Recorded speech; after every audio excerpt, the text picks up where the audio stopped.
Today we are going to make custom snack wrappers just like these using Inkscape. So let's get to it. So here I have a couple of wrappers. I'm going to show you how I'm going to be measuring for wrapping these snacks for a birthday party. So I wanted to show you the type of paper I'm going to be using. This is an HP paper. It is for laser printers because I'm going to be using my laser printer, but you can use other papers for inkjet printer. This is a heavy glossy paper. It's 150 sheets, 32 grams, and it's glossy, but it's not going to be as shiny as the wrappers. It just has enough gloss. As you can see, the wrapper is of course super glossy and this is not as much. So I need a ruler, some paper and pencil. What I need to know is just to know where I'm gonna be centering my images. Okay, so I have my ruler right here and I have my first wrapper. So the longest part is going to be 7.5 inches, and let's do the tall part, which is 4 inches, and I want to allow a 1/4 inch on each side, so that would be 4.5 inches. And the logo measures about 1.75 inches. So I think with the 1/4 inch on each side, I'm gonna have my logo to be 2 inches.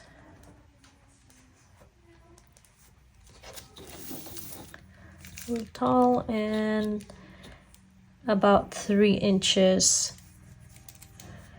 by 3 inches wide. So okay, so that's one. Gonna do the next.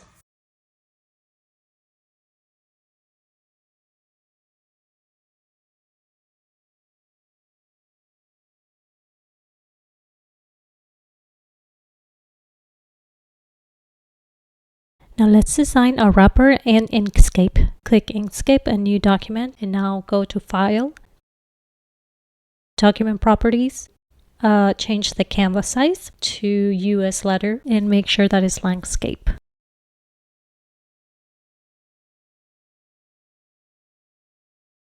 We also need the display units to be in inches or centimeters, whatever you prefer. Now close out of that. Then we have our canvas, but it's kind of tiny, so let's zoom in. There you go. Let's insert 2 rectangles.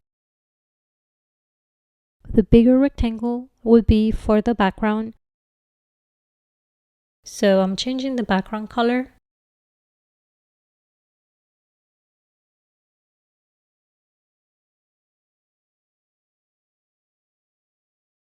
And the smaller rectangle in the middle would be for the logo and any other embellishments you would like to have in your wrapper.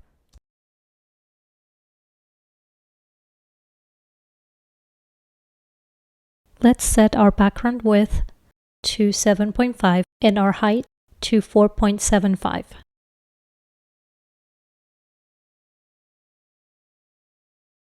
Now the middle part where the label is going to be, the width will be 1.75 and the height 4.75. I'm going to highlight everything and then align it to my page into the center vertical axis and center horizontal axis.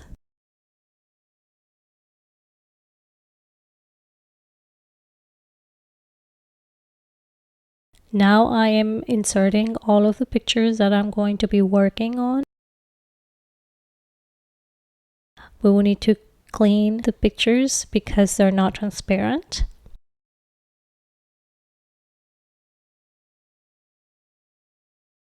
The label is actually going to be a little bit bigger, so we're changing the height to 2 inches. And let's start with the background, the main background for our wrapper. So I'm going to duplicate it, and I want the black lines to be golden. Now I'm going to get the first image. I'm going to path, trace bitmap. There's a couple of bitmap scenarios here. There's a single scan, multicolor, and pixel art. So let's try with multicolor brightness steps and see what that looks like. So the image is actually generated on top of the image. So if I drag the image out, you will see that the image is actually transparent. Now let's see if I can recolor the background. So I'm going to select the transparent image. I'm going to go to the color palette and go into stroke paint. And there I can see how my color is changed. I can select whatever color I want. So the lines actually colored, but they're thick.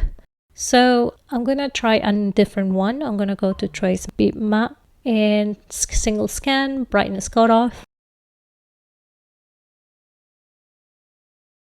And I want to be able to have a good cutoff. 1.000 is too much, so I'm going to go one less and just try it. Let's drag the image out, and you see that it's very thick. I am going to see if I can color this outline, just like I did with the other one. And you see it's almost the same as the other one, but let me see if I can change the stroke width. But I cannot change much of the width, and as you can see is also filling in the interior, which is black. So that means it didn't take the outline, it kind of took the edges around it and kept the filling. So this is if you want the interior to be different color than the outline. Maybe if we take the stroke paint out or the fill paint out, it might not be as thick. So you see I took the fill and stroke, and you can see some white around. So that's really not what I want to have. And the width of the stroke doesn't decrease. So I'm going to try a different method. Let's click on the image, go back to object, path, trace bitmap, single scan, and now we're going to select center line tracing. So this means that it's going to make a line instead of an outline of the image. So as you can see, it's much darker than the other ones. Let's go zoom in a little bit. Let's see if we can change the color. And there you go, it changes the color. Now let's see if the stroke width becomes smaller. There you go. And now we can get rid of the other images, since we're not going to be using them, and just work with the background that we just generated.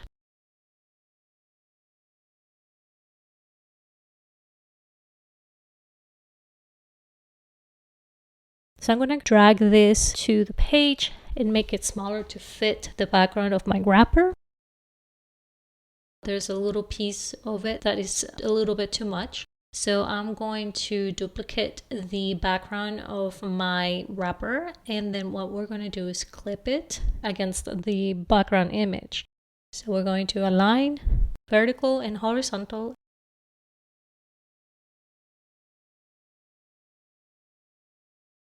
And then go to object, clip, and set clip. And that's how you actually cut an image. So now I need to do the centerpiece design. So I'm going to duplicate my image.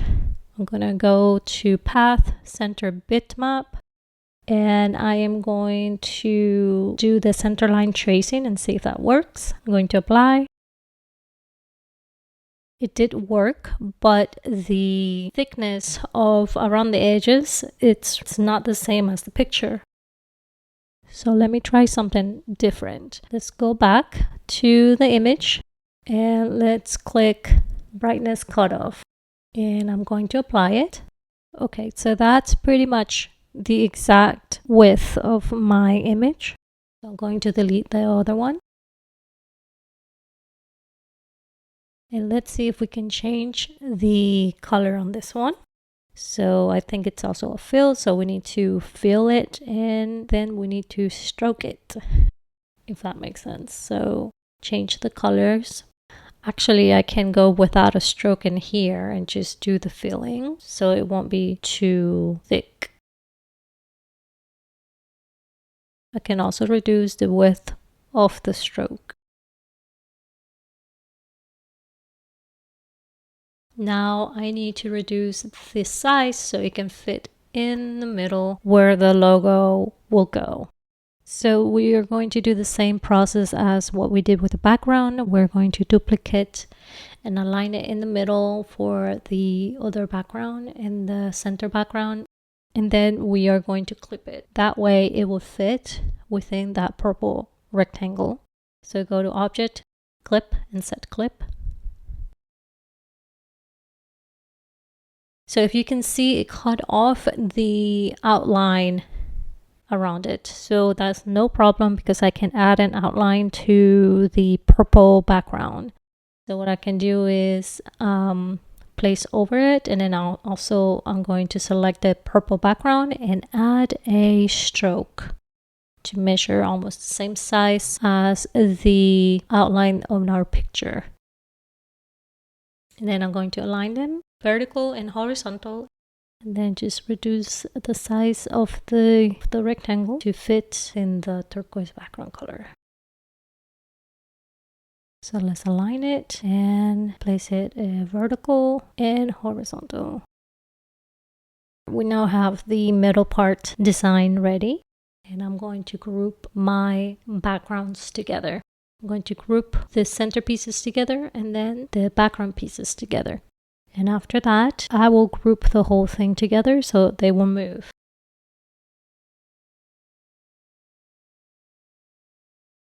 So to group everything together, you just need to highlight everything and go to Object and Group.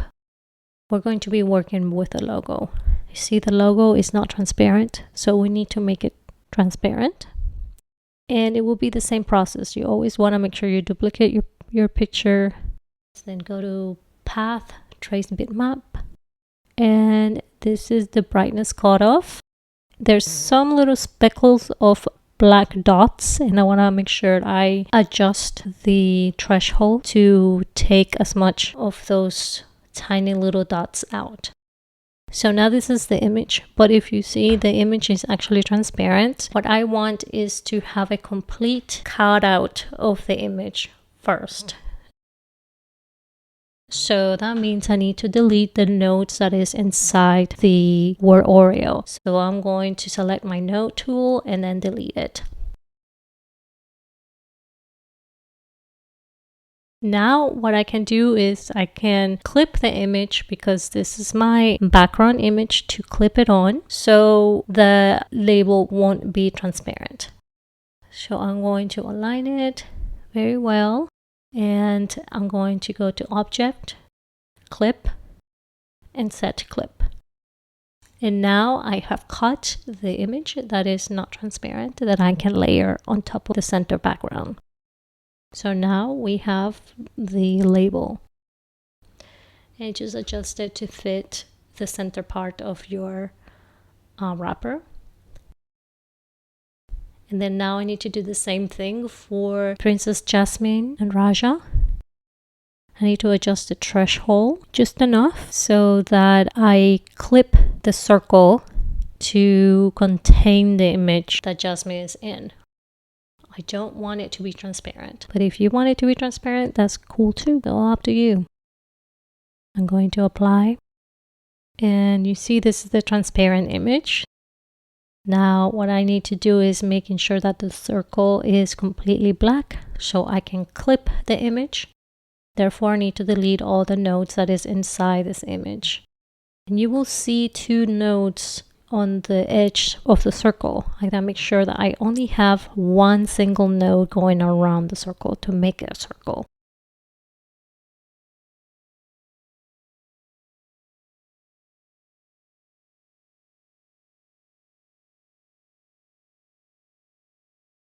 So now that I deleted the nodes, I'm gonna align it right on top of Jasmine's image.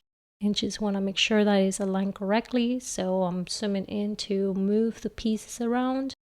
Just double checking my edges so it will clip. Let's zoom out to be able to clip the image. I'm going to highlight both images, then go to Object, and then Clip, Set Clip.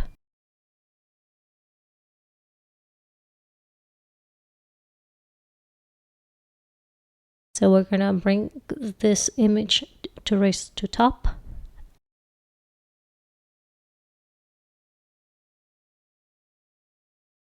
And now we just adjust the size. Now I like something to say thank you for coming to my party or thank you for coming, and that will be in the back side of the wrapper. For that, it's just typing in with the favorite font you have and adjusting the size, and then just use a rectangle to put it behind the letter but above the background, and then just make it transparent enough to see the background color but also to be able to see the letters better.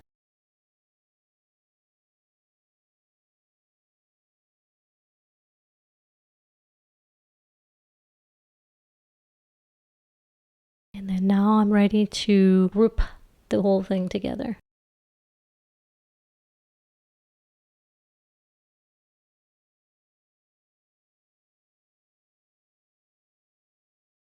And what I like to do is I like to print 2 in 1 piece of paper.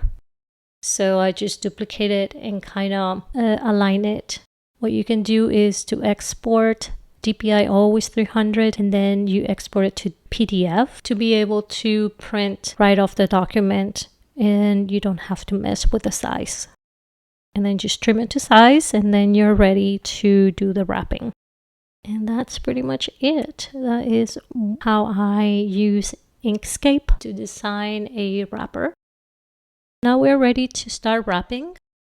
I use this scoreboard to help me create lines for the wrapping paper, so I don't accidentally misalign it. And it's actually a pretty cool tool, and you can see this tool also in my Amazon storefront.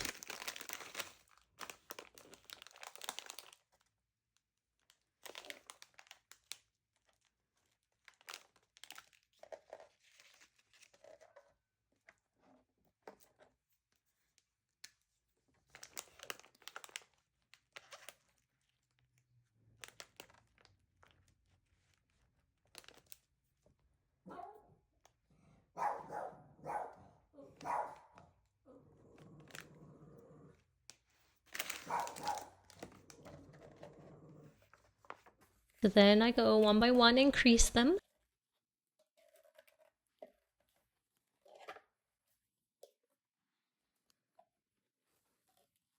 Just like so.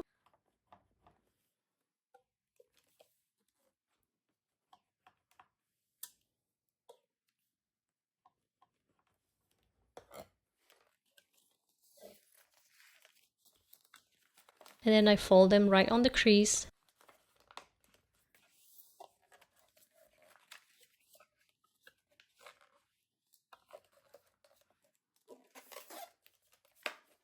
Then I tested whether the snack can fit in here and if I need to make any other adjustments. It's a little tight, but it can still fit.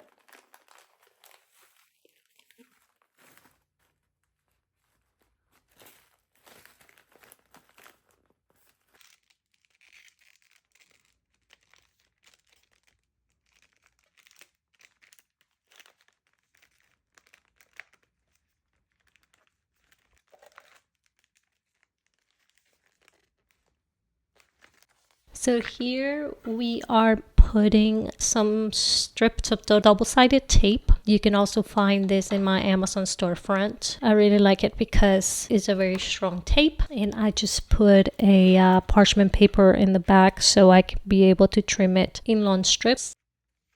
And then I just put these on the edges of the wrapper.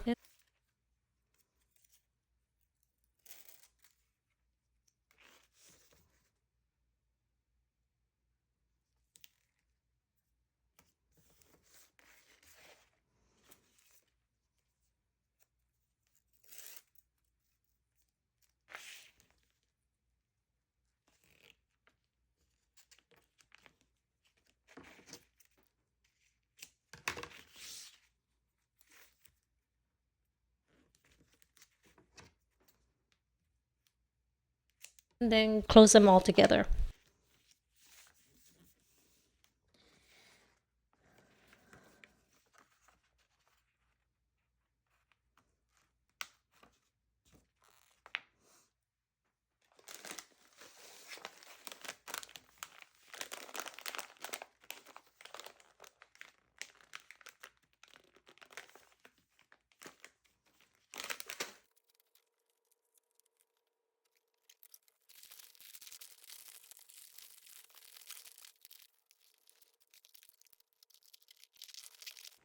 Now I'm using my pinking shears to trim the edges of the snack wrapper to make it more proper, just like a real snack.